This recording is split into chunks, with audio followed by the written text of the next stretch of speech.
Okay, what I want to show you some of the tips and tricks that I've learned in creating this recipe card for uh, the cutting boards.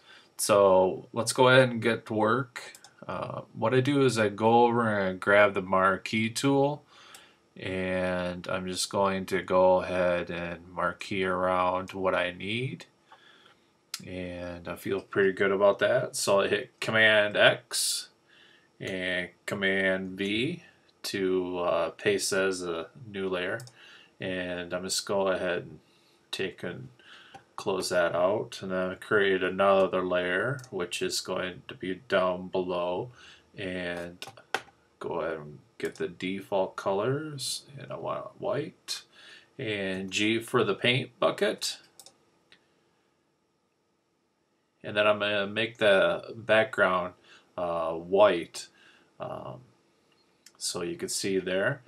And then I'm going to go ahead and lock that, and then I'm going to select my recipe card layer.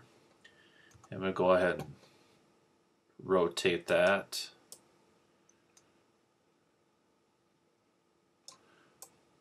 We'll smooth that right in the middle of the canvas and confirm it. Let's go ahead and zoom in here.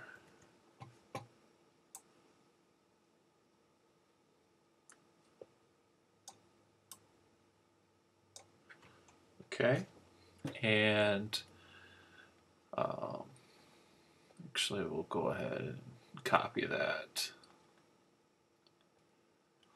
So what I'm looking for in this file, or in this case the recipe card, is I'm looking for some of the imperfections that are on the card, as well as making sure that the letters that are handwritten are gonna actually turn out, meaning that at times when we write we vary the pressures of the pen on the paper. So at times there's instances, like in this case, a prime example would be this number 1 is actually lighter in stroke than this P in pistachio. So those are some of the things I'm looking for in creating the file. So what I'm going to go ahead and do is, I'm feeling pretty good about knocking out the background on this. So I'm going to go ahead and go up to Select, Color Range, and I'm going to go ahead and select some other extra colors. Make sure that we're going to get all that. Hit OK. It's going to select the color ranges. And what I've done is I've imported this from my scanner at 720 dpi, and it created a bitmap file. I like working with a bitmap because it gives you you know, the less color, you know, type of file. So it's just much easier in this process. At least it is for me. And now that we've done that and selecting the background, I'm just going to go ahead and cut it. And just kind of double check here. I see some little nitties, what I call little nitties, right here that I'm going to want to get rid of, because when we take and darken this, it sometimes those will show up. Now we can see above miniature there's the eye, for, you know, the dot of the eye, and that may have an issue, but that's okay. Another point that I'm seeing that may become a problem is the word can, which is right here. And so what I'll do is I'll come in, I'll grab my marquee tool, and I'm going to go ahead and cut around that. Make sure that that's selected. I'm going to cut, paste, different layer, and then I'll take that and I'll just copy it a couple times. And that works out pretty good, you know, just making sure that that's going to darken up, and then I'll merge those layers. Okay, and so, you know, the word can is pretty consistent with the other weight of the letters. So in fact, I'm going to merge those for the next step of the process. Now I'm going to come in here into my levels panel, and that's where we're really going to make it pop.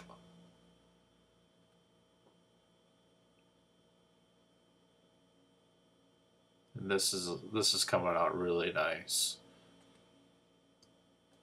Go ahead and scroll this over. Now some of this you can see you'll have to go in and really, you know, double check the file or, you know, the layer and make sure that things are going to work out okay. Because you can see this fold mark or whatever it was on the recipe card. You know, those may show up, but you just want to come in and kind of clean that up and just spend a little extra time. You know, there's a little nitty right there. Get a bigger eraser.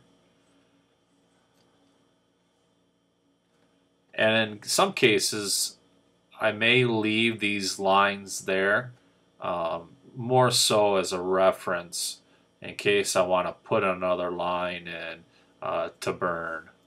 But in this case, you know, I'm not too overly concerned.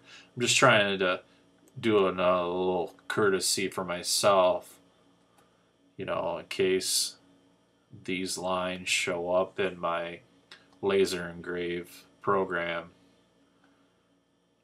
Again, just making sure that we're being careful not to disrupt the integrity of the handwriting.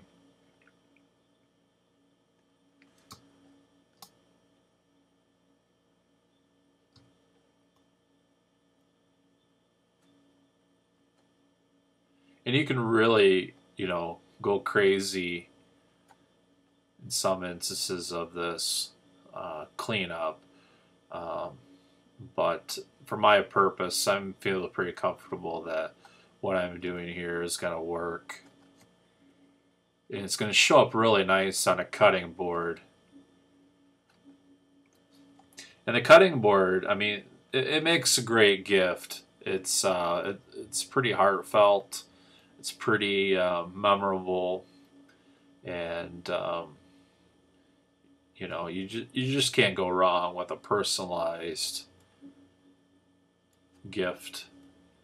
Now you can see in this case the word cup has been crossed off, and then the person, which is my wife's grandmother, she has passed on, and we're giving these as gifts this year, laser engraved on a cutting board to her family members. It'd be the children of her. So, but this is apparently one of the traits that she had. She would handwrite something, and if it was wrong, you know, just scribble it out and write what was appropriate above.